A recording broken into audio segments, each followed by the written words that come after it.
What was the game? 1-1. 1-1.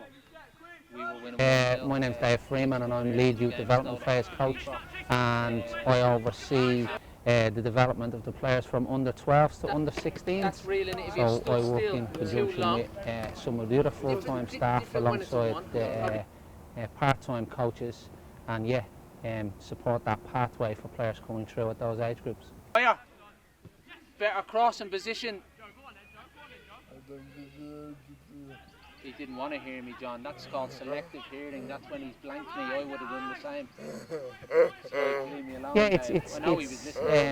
it's an interesting age group coming from 12s to 16. So yeah, you've got a lot of growth and maturation to deal with. Boys grow and mature at different age groups. I think at the top end, at under 16s, if you look at the first team we have at the minute and the structure that we have no reserve team or no under 23 team, if you like. So we do place a big emphasis on the boys being physically ready to be able to cope with a scholarship, and in turn progress to the professional development phase with the and first team phase.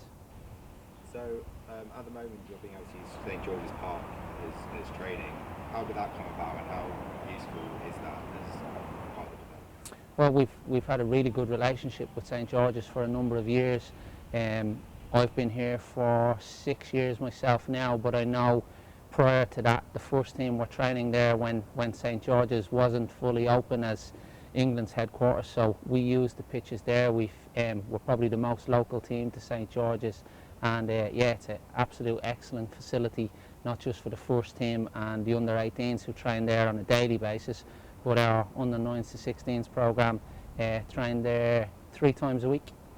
Do you think it helps players to sort of almost feel part of the wider FA setup, training in some places? Yeah, absolutely. Our players are used by the FA in a number of the coaching development licenses. So when coaches come in from other clubs to work on their A licence, B licence, Advanced Youth Award, our players are used in a lot of those sessions. So it's great exposure for our players to work with other coaches, plus I think they feel quite comfortable in the surroundings because they train there a number of times a week, which helps. So 16 is where people sign an apprenticeship on scholar contracts, is that correct? Yes. So as a coach you have to obviously choose which players get those contracts.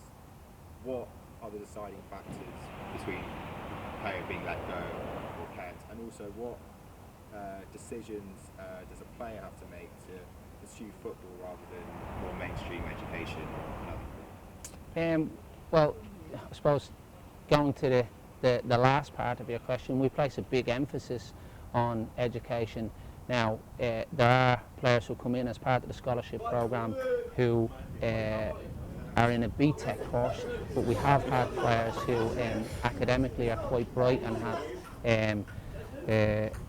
ideas to pursue some stuff outside of football, that they've actually taken some extra A levels alongside their BTEC. So obviously it takes a little bit more dedication, and it's difficult to manage their time, but yeah, we do support them on that. In terms of the 9s to 16s or the under 16s players that we take on as scholars, we would like to take the majority of our own boys. Some boys come into the program late, so they may have been released from some other clubs, but it's all about potential. It's about what we see going forward, and how we see them developing, with ultimately an opportunity to play for our first team, but certainly with the opportunity for them to go on and have a career in professional football. I think a lot of press and media which is done about particularly that kind of age group, sort of under 16s to scholars, about kind of the standard of education, maybe the care for players after they get released. Do you think some of it's fair, and what do you think the biggest misconceptions about an academy setup might be from outside? I think when they come in and ultimately we want them to be professional footballers, a lot of the time is spent around their football development, but us as a club, we place a high emphasis on education. Small little things like if the boys don't meet their times for assignments, if they haven't fulfilled their educational obligations, then they suffer with their football. So we're hoping by taking that approach that the boys will really concentrate on the football, or sorry, concentrate on their education in order to get the maximum that they can from their football development as well as.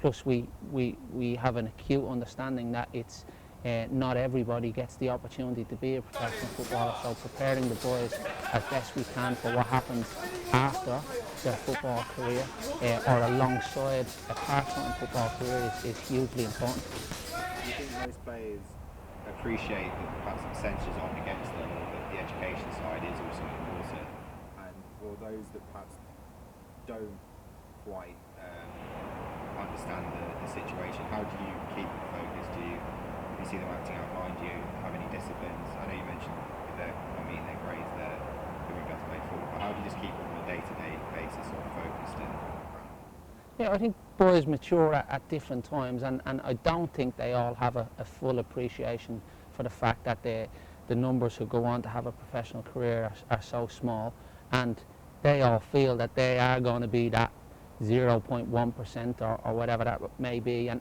that's good in many aspects, because you want to keep that hunger and you want to really believe that they can go on and make it. But we've got to keep banging the drum around their education being important, even if they were to have a successful career. What happens after that is a long time as well as, so the boys being best placed to be able to manage themselves is really important. And obviously the relationship with the coaches and the players is very, very important, and Bert seems to do a really good job. What's the relationship like with the coaches and the parents? A lot of my memories of youth football was a lot of very competitive parents, enthusiastic parents trying to get their kid to be the next big thing and their kid to play and stuff. Is the relationship good with parents? Do you sometimes have these issues where they're perhaps a bit pushy, or they are perhaps not happy with how the club's treating their child? Yeah, every parent is different. Well, I have to say the majority of parents that we have who we work with are really supportive. I think what we do ask parents when we take the boys into our academy is that they trust us. We've been doing it for a long time. We have a number of staff who have some great experience. But yeah, from time to time, parents do want to make sure that they're pushing their boy, and I think that's natural, but it's how we manage it, I think, is the important thing. But by and large, the parents that we have are really supportive.